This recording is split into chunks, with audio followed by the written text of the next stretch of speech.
Executive Committee of National Economic Council (ECNEC) approves 13 projects with an estimated cost of 1,988 crore taka. Chief Advisor Professor Mohammad Yunus holds a meeting with BNP leaders, discuss preparations for upcoming national elections. BNP demands government to remove Awami fascists from administration, police and judiciary to hold the next election fair and peaceful, says Mirza Fakhrul Islam Alamgir.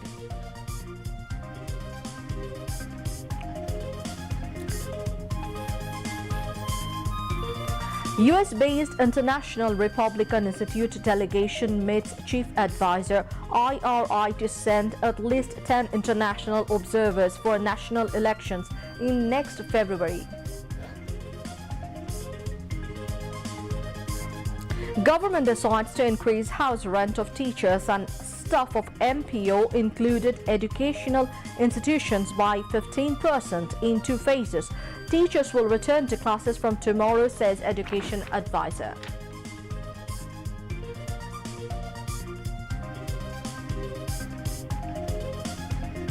Hearing in Appellate Division against verdict to annul Caretaker government adjourned until tomorrow. A central cell to be established to prevent false and misinformation in 13th National Parliamentary election, says Chief Election Commissioner.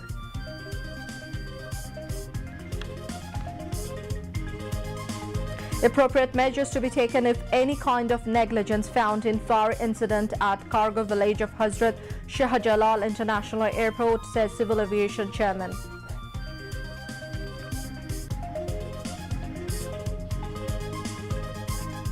Final selection round of Bangladesh Television's popular talent hunt show Notun Kuri concludes. Top 10 round of Notun Kuri to begin from October 24. Israeli attacks continue in Gaza despite ceasefire. More 13 Palestinians killed.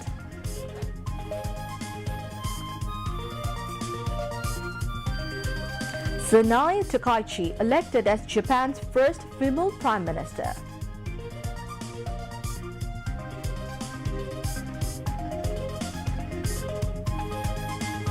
And in Mirpur, West Indies beat Bangladesh in Super Over in second ODI of 3-match series. Assalamu alaikum viewers, I'm Tanzila Manar Sultana welcoming you all to News at 10. You have just heard the headlines, now moving on to news in details. Executive Committee of the National Economic Council (ECNEC) approved a total of 13 projects with an estimated cost of 1,988 crore 9 lakh taka. The approval came from ECNEC meeting with ECNEC Chairperson Chief Advisor Professor Mohammad Yunus in the chair at the NEC conference room in the city's Shere Bangla Nagor area today. Members of the Advisory Council, members of the Planning Commission and secretaries concerned attended the meeting. Of the 13 projects, 3 are new projects, 7 are revised and 3 projects were granted an extension of time only. Approved projects include Pro-Act Bangladesh Resilience Strengthening through Agri-Food Systems Transformation in Cox's Bazar, Khulna Division Rural Infrastructure Development Project, renovation of urban architecture and development of cultural center in Jamalpur town, construction of internal roads, drains and footpaths in zones 1 to 5 of Ghazipur City Corporation, Uttara Lake development, construction of Bangladesh Chancery building in Australia's Canberra, upgradation of Kishorganj Binnati Pakundia Mirzapur Tok District Highway to appropriate standard, expansion and modernization of BSTI's physical and chemical testing laboratories, Ghorashal Unit 3 repowering, transformation of Pabna Mental Hospital into an international standard mental health institute and hospital, rehabilitation and quality improvement of level crossing gates in western zone of Bangladesh Railway, and rehabilitation and quality improvement of level crossing gates in eastern zone of Bangladesh Railway. Of the total projects cost 1,885 crore 7 lakh taka will come from government's fund, 53 crore 2 lakh taka as project assistance, and remaining 50 crore taka will be borne from concerned organizations' own funds. A delegation from the US-based International Republican Institute (IRI) met with Chief Advisor Professor Muhammad Yunus at the State Guest House, Jamuna today. During the meeting, delegation head and member of the Board of Directors of IRI, Christopher Z. Fusner, said the IRI will send at least 10 international observers for Bangladesh's national election in February. He added that deployment of election observers would help mitigate chances of violence during the vote. During the meeting, the delegation shared insights from their previous election observations and exchanged views with the chief advisor on electoral reforms. They expressed optimism about the current political atmosphere. The team is currently visiting Bangladesh to assess the pre-election environment and is scheduled to meet with all major political parties. The delegation said it is important to include local observers from civil society such as student groups to make the election more transparent. They also talked about the dangers of false information during elections. Chief Advisor Professor Yunus said disinformation is a serious problem. Christopher J. Fusner also raised concerns about the use of artificial intelligence to fabricate images and manipulate public opinion. Professor Yunus affirmed that Bangladesh is on track for a peaceful and inclusive election. The IRI delegates lauded the leadership of Professor Yunus over the last 15 months. Senior Fellow and Director of the Indo-Pacific Security Program at the Center for a New American Security, CNAS, Lisa Curtis, technical expert on democratic elections and political processes at IRI, Jessica Keegan, resident program director at IRI, Steve Shima, and program director at the National Democratic Institute, NDI, Jamie Spikerman, were present. Chief Advisor Professor Muhammad Yunus discussed the government's preparations for the upcoming national elections in February with the leaders of Bangladesh Nationalist Party (BNP). The discussion was held when the BNP leaders met with him at the State Guest House, Jamuna, this evening. BNP Secretary General Mirza Fakhrul Islam Alamgir Standing Committee members Amir Khosru Mahmood Chowdhury and Salahuddin Ahmed were present. Planning Advisor Professor Wahyuddin Mahmood, Law Advisor Professor Asif Nazrul, and Industry Advisor Adilur Rahman Khan participated in the meeting. BNP leaders called for barring any controversial officials from performing duties in the upcoming elections, especially those who served in electoral duties under the fascist Awami League regime. They also appealed to Chief Advisor to maintain neutrality in administrative transfers and postings before the elections. Chief Advisor informed BNP leaders that as advisor in charge of Ministry of Public Administration, all administrative transfers and appointments before the elections would be directly under his supervision. He said in the appointment of deputy commissioners, officers would be selected based on their competency and placed in appropriate positions before the elections. Chief Advisor said the responsibility of interim government is to remain impartial. The election is a grand event. The person who is capable of maintaining peace and order will be chosen. Everything necessary will be done to ensure the elections is peaceful and impartial. During the meeting, BNP leaders also raised some observations regarding recruitment and transfer process of police to Chief Advisor. BNP leaders congratulates government for engaging political leaders at United Nations General Assembly and for successful formulation of the July National Charter 2025. Besides, they expressed deep concern over the recent fire incidents across the country. They also called for investigation into whether these incidents were acts of sabotage. As part of the ongoing political dialogue, a meeting between Chief Advisor and a delegation of Bangladesh Jamaat-e-Islami will be held tomorrow.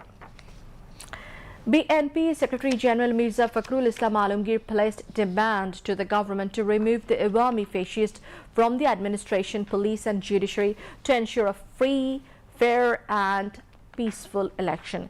He stated this to newsmen after meeting with the chief advisor at his residence this evening.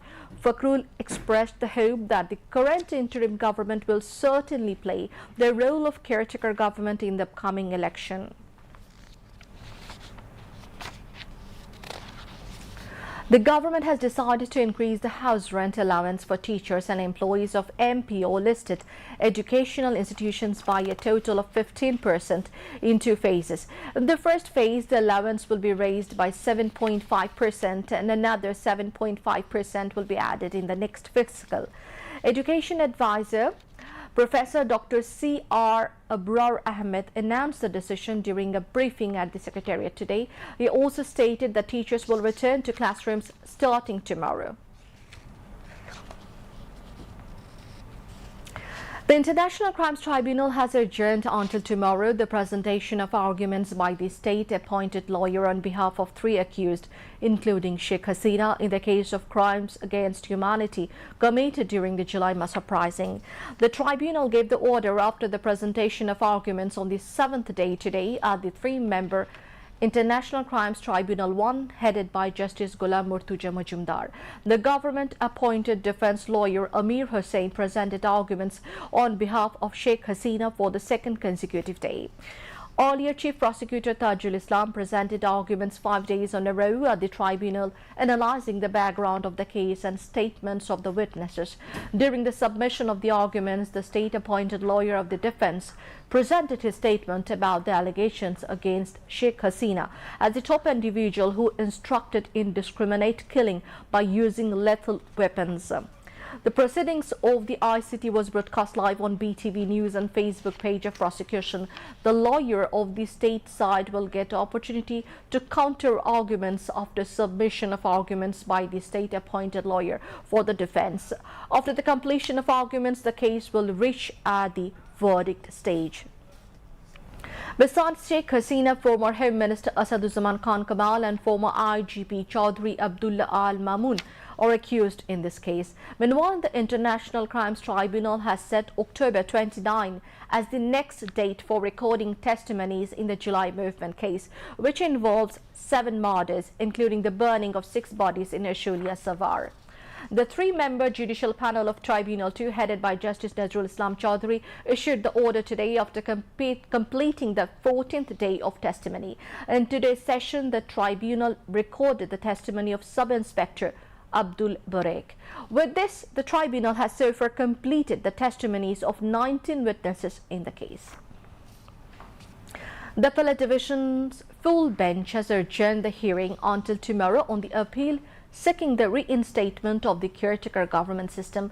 The hearing began before a 7-member full bench of the Appellate Division headed by Chief Justice Dr. Syed Rifat Ahmed today. Dr. Sharif Bhuiya, counsel for the petitioners, presented arguments in favor of the appeal. On August 27, the court granted leave to appeal after completing the hearing on a petition seeking review of the verdict that had annulled the caretaker government system. In 1996, the 13th Amendment to the Constitution was passed in Parliament, introducing the caretaker government system. In 1998, 3 lawyers, including Advocate Aim Salimullah, filed a writ petition in the High Court challenging the legality of the amendment. On August 4, 2004, the High Court Division dismissed the writ and declared the caretaker system constitutional. The petitioners appealed in 2005. Later on May 10, 2011, the full bench of the Appellate Division, by a majority opinion, declared the 13th Amendment unconstitutional. Following the verdict, the 15th Amendment, which abolished the caretaker government system and introduced several other changes, was passed in Parliament on June 30, 2011. After August 5, 8 individuals, including the BNP Secretary General, Jamaat-e-Islami Secretary General and Badiul Alam Majumdar, filed review petitions against the verdict. Chief Election Commissioner CEC A.M.M. Nasiruddin has announced that a coordinated cell will be formed to prevent the misuse of artificial intelligence (AI) in the upcoming 13th national parliamentary election. At the same time, the Election Commission has prepared strategies and taken all necessary measures to counter any form of misinformation or propaganda, even in the most remote areas of the country. He made these remarks while speaking as the chief guest at a workshop on preventing the misuse of AI held today at Election Training Institute in Nagargaon, Dhaka. The workshop was attended by officials involved in various electoral duties. The CEC said the Election Commission will not just need policy guidelines, it will require specific actionable recommendations.